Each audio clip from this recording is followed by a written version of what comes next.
It gives me the most amount of pleasure to introduce you to our speaker today, Arya Han. Arya is a bilingual teacher who's been working in the education industry for several years. She's had experience working with many different kinds of learners, and she currently works with an online teaching team as a teacher, as well as a mentor, but also as a teacher trainer. So a plethora of experience for her to share. Arya, would you like to get started? I'm going to hand over to you.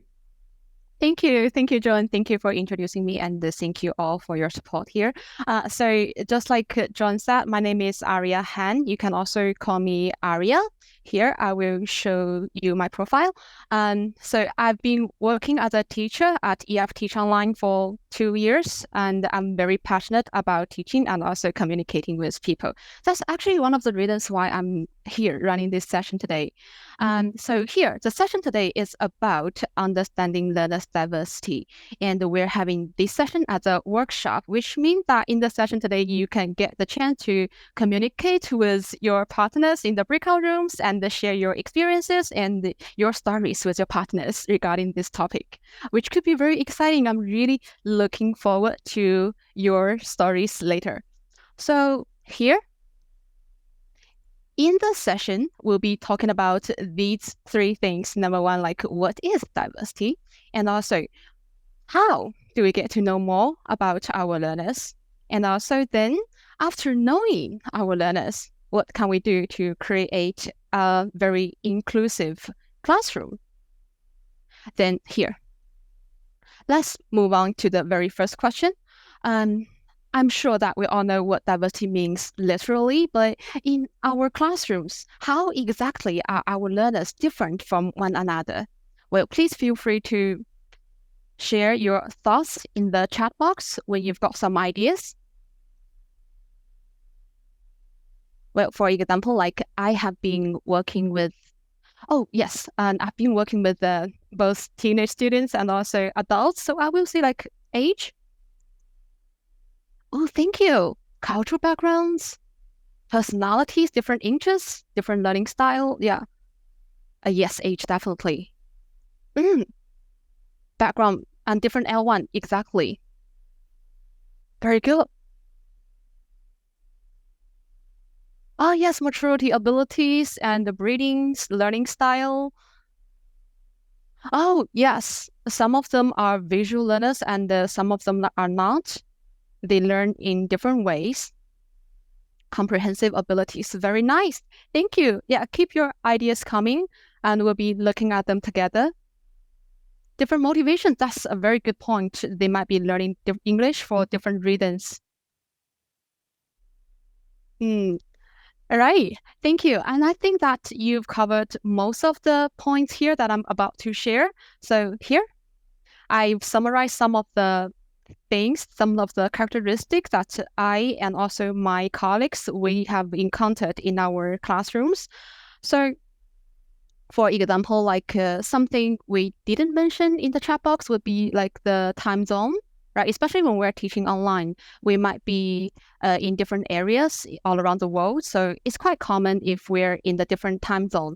And something else would be like the expectations. People expect to get different things from your classrooms. And then also their social backgrounds, their experiences, academic abilities, and also beliefs, etc. So for example, like some of my students, they want to improve their spoken skills because they are going to have a business trip in America very soon.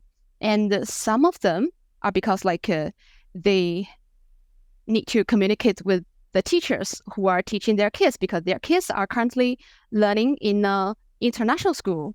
And recently, very recently actually, I've just got a new regular student who is a very lovely retired lady and she wants to learn English because she wants to travel all around the world, which I think is really cool.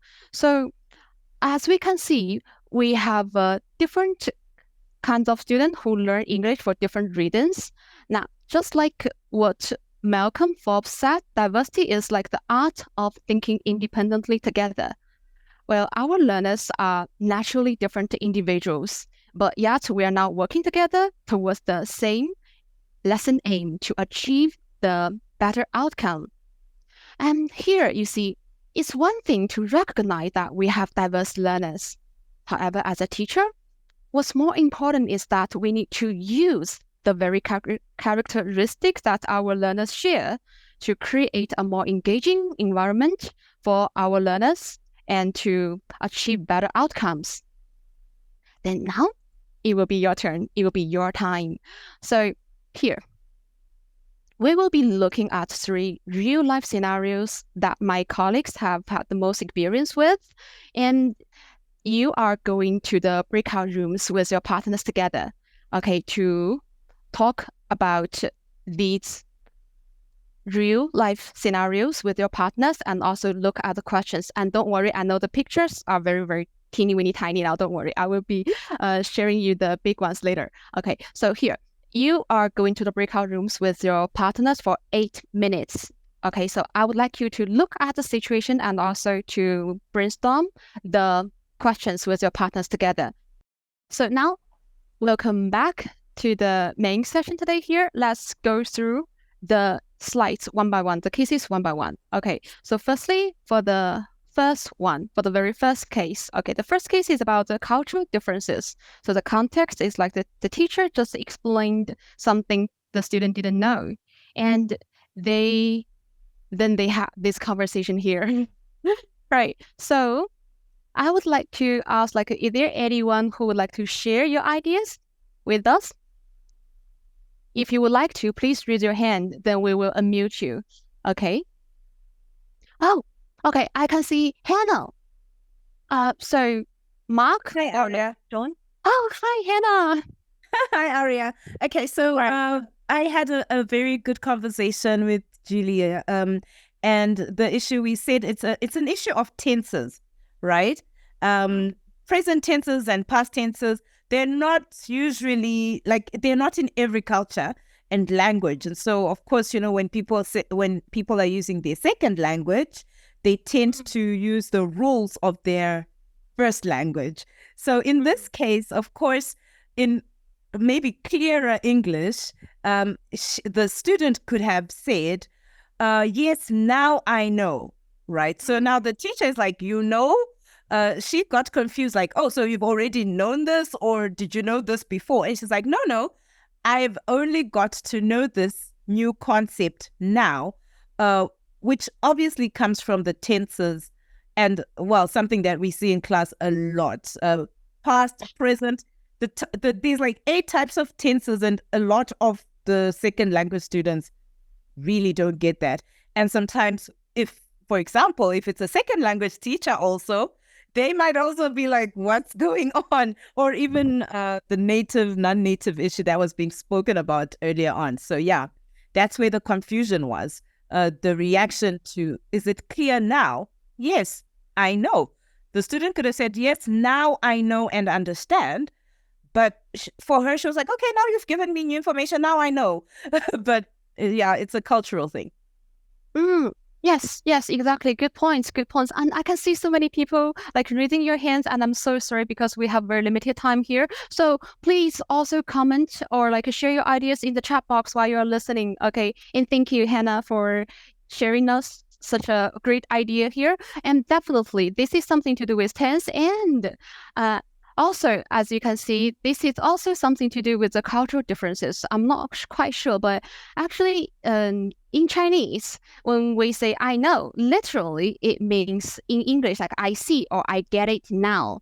But however, you see, when we're working with learners with low English language proficiency, they tend to translate things very literally in their first language. So that's actually the reason why sometimes when you're working with Chinese students or Chinese learners, especially when their English proficiency level is not so high, then you can get to hear some phrases like these a lot.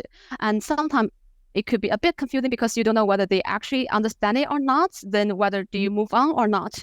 But definitely, like what I can see from the chat box, some of you raise some very good points. For example, like asking some follow-up question to confirm the ideas, right? Or like to replace with some different answers, like I understand something else, right? Good ideas. Thank you. Thank you all for sharing. And then let's move on to the second case. Okay, second case here. Now, in the second case, it's about the time zone. Apparently, the teacher and the student, they are living in the different time zone. And when it's in the midnight at 11 o'clock for the student, it's like 2:30 in the morning for the teacher. And then they had this conversation in the class. So for this case, is there anyone who would like to share? I can see here, Mary, Mark, or John. Could you please unmute Mary? Sure, And Mary, meanwhile, you should be able to unmute now. okay. And meanwhile, for the rest of the teachers, while you're listening, please feel free to comment in the chat box. Okay. And yes, Mary, please. Yeah, hello. So there are 2 points in this. Of course, the time difference, the zone difference makes one person be full of beans, the another one is just being exhausted. And the second thing is here that he doesn't, well, there are 2 ways to read. You can read out loud or you can read to yourself. So you should be more specific, like to understand that the person is a bit tired. So you should just help him understand what you want from him, or just maybe start yourself, then follow up some questions. So you should really understand the feelings. So sympathy and empathy is a good thing in teaching. Yeah, definitely. So let's see, how would you be feeling if you were in the situation and if you were the teacher? Like you've had a long day doing your teaching work and in the classroom, your student is apparently very, very tired. Then how would you be feeling? Oh, it's up to me. Yeah. Yeah, please, Mary. Yeah, I could understand the total the situation, but the teacher has always to forget about his tiresome and really his emotions and problems just behind the class. But in this case, I'll try to change maybe the exercise itself. So maybe do some more active exercise to wake him up a bit. And then when I see that he is following here, he is back to normal, or maybe he has some problem at work or something. Maybe if it's an adult, you can just discuss the problem, offer help, or give some your ideas, like share your emotions at the same time. Like I've already had a lot of classes, and well, I understand how you're feeling. Give a joke. I don't know, anything, just to distract him from this exercise. Maybe sometimes it's good just to skip it because you see it's not going well. So just forget about it. If you concentrate only on this, then the lesson could be a failure. Yeah, thank you. Thank you for sharing. I think that your student must be very lucky to have you as their teachers, and that you must be a very good teacher here. Something I really like. Thank you. And something I really like what you've said is like it's very important for us to be empathetic, right? Especially when we're working with different personalities, right? Also, I can also see from the chat box, some teachers suggested that maybe you can just have a chat with the student to see what's actually going on, right? To get down to the bottom and to show understanding. And also sometimes it's very normal for us to also be feeling a little bit frustrated when things are not really going well, right? Definitely normalize it, but try to not take it so personally, because maybe the student is just like what everyone's saying here, they're just tired. They don't mean to do it like that, right? Very good. I can see so many good ideas here. Or maybe have a cup of coffee or something, right? Okay. Right. So very nice. And then now let's look at the third case. The third case is something different here. We are now in a group lesson with more than one student. And the topic is about checking in for a flight. Then, would anyone like to share here? Please raise your hand.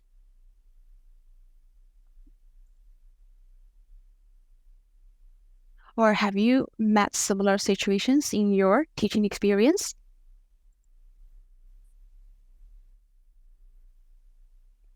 Okay, so firstly, I will have to apologize. I'm really not good with names.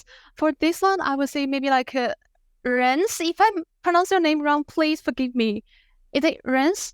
Yes, it's Rens. So thank you. basically, the students who know what when they fly a lot and things like that, so they know everything about flights and airports and everything, so they feel they just automatically start to chat about that. But some people who don't fly or hardly ever fly or don't, they might not have even been at an airport, they will stay quiet because they cannot really talk about this topic as they don't know anything about it, basically.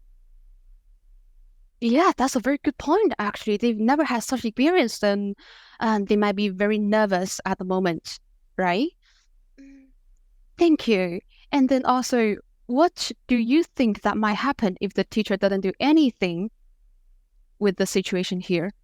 So then only the students who know something about flying and airports and so on, they will keep on talking and the others will stay quiet. So he really has to intervene and to maybe even change the topic or really start asking questions so that they get involved too. Yes, definitely. Then if you were the teacher in that classroom in the same situation, then what would you like to do? Maybe you slightly change from checking a flight for about ways of traveling, and if you start talking about ways of traveling, everyone travels in some way or another, even if it's by bicycle or on foot or things like that. So just maybe if you want to stay in this kind of area about just slightly change to, for example, ways of traveling or anything else relates to that, which people can relate to. Yes, definitely good ideas. To adjust the lesson content for the relatively weaker students or those shy students, right? Or something I can also see from the chat box for example, to assign simpler tasks for those shy students, or just to give them some examples, give them some clues about what they could be talking about. Demonstrate with stronger students in your classroom, and use shared experience and something else. Yeah, to assign roles very clearly, to give very clear instruction to make sure that they know exactly what they need to talk about. Very nice. Thank you. And is there anything else you would like to share with us, friends? Okay. If there's no that's my word. Okay. Thank you. Thank you for your contributing here. So now I can see that from all of your answers, something would be very important is to get to know more about our students, right? But then here's a question. What can we do to achieve that? Or what can we do to get to know more about our students here? Well, here's something, if you don't mind, in my experience, and I've tried this in my classroom. Something I would like to do is to create a learner's profile in the beginning of the classroom or during the entire process of your teaching. So here, as you can see, learner profile is like the snapshot of a learner's learning journey. From that, you can get to know more about your students and to better understand your students. And of course, I understand this is not so possible. It might not be possible for us to get to know everything about our students, especially if they are not really our regular students. But here, actually, there are a lot of ways to achieve it. For example, I see some teachers sharing your experience, for example, to build up the rapport in the beginning with your students. Yeah. And also to ask some simple questions or to have small talk with your students. Yeah, to build trust, exactly. To get your student feel more comfortable, to feel confident in the classroom, to encourage them to speak more, to make your classroom more engaging in that case.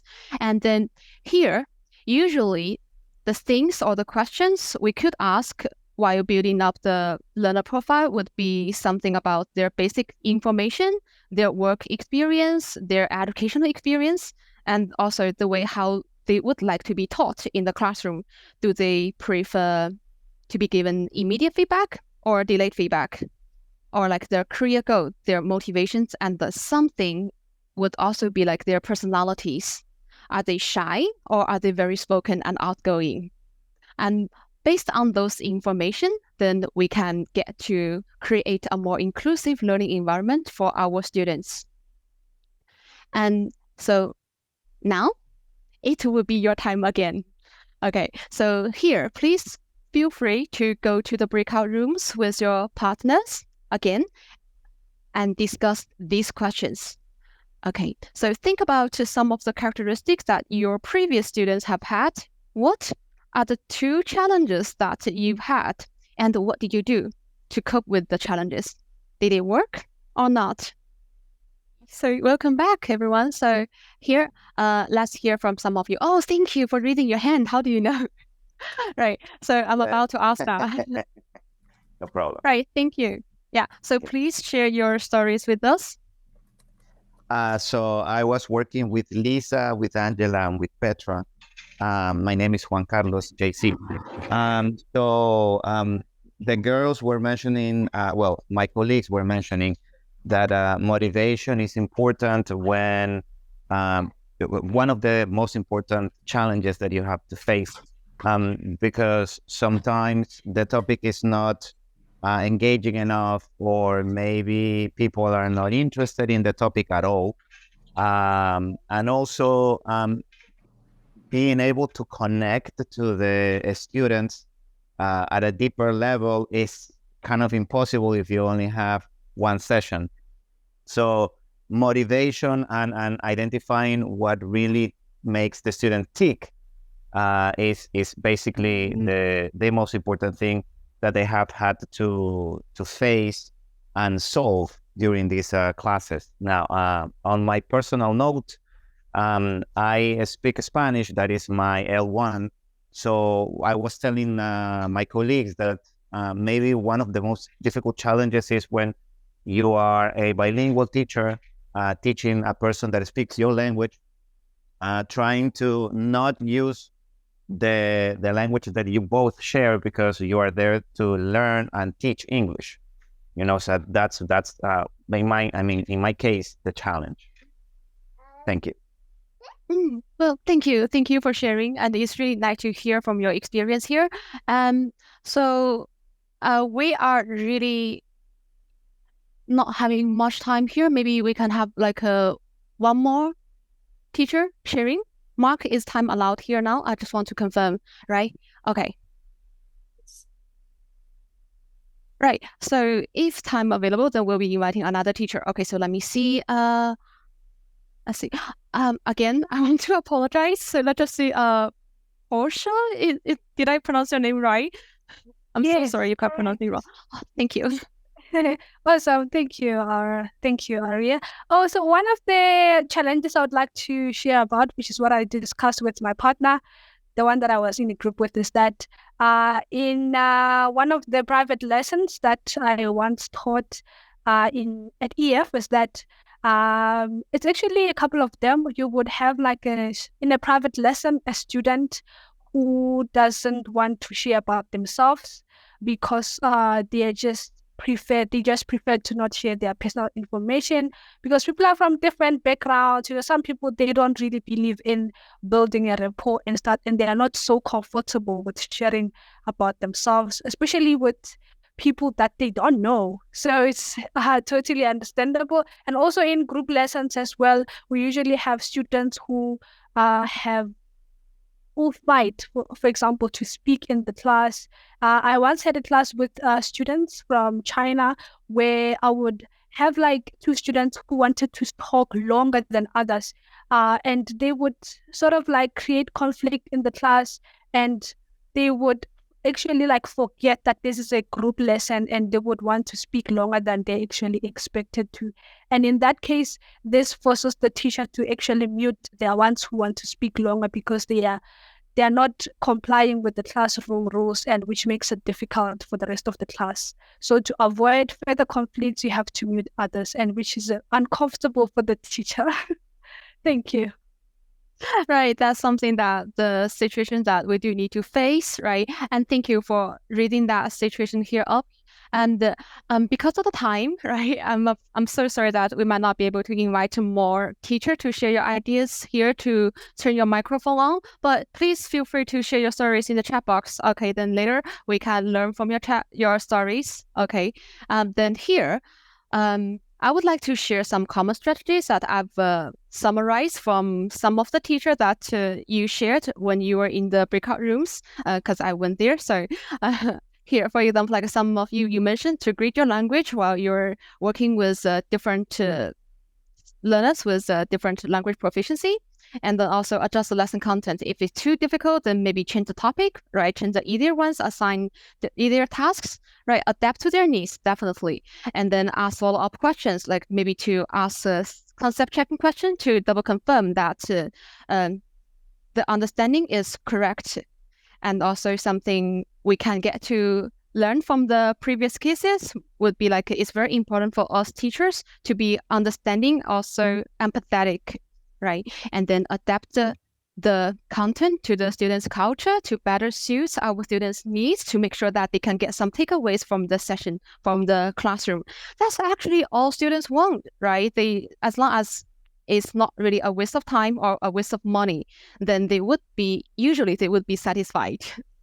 Okay, and also here, there is one more thing that I would like to share with all of you. One of my favorite quotes from Werner Myers, like diversity is being invited to the party and inclusion is being asked to dance in the party.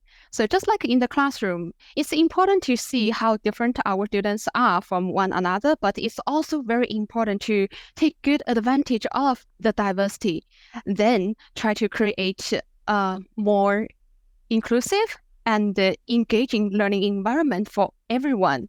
So they would be enjoying the classroom together. And this would be all about the session today. And I've had a really good time working with you all. Thank you all for sharing so many good ideas. And I hope that you had a good time as well. Thank you. Thank you so much, Arya. That was absolutely wonderful and such a fantastic place to end this as well with your amazing quote from Werner Myers. Thank you so much for everybody for your participation. I heard such incredible chats in the breakout rooms. And join us in just a few, in just about 12 minutes. I think our very last session of the day is starting with Divya Madhavan, and she's going to be talking about aesthetic moments, attention and engagement, crafting the online English class. Have a fantastic 12 minutes until then, and I'll see you in the next session.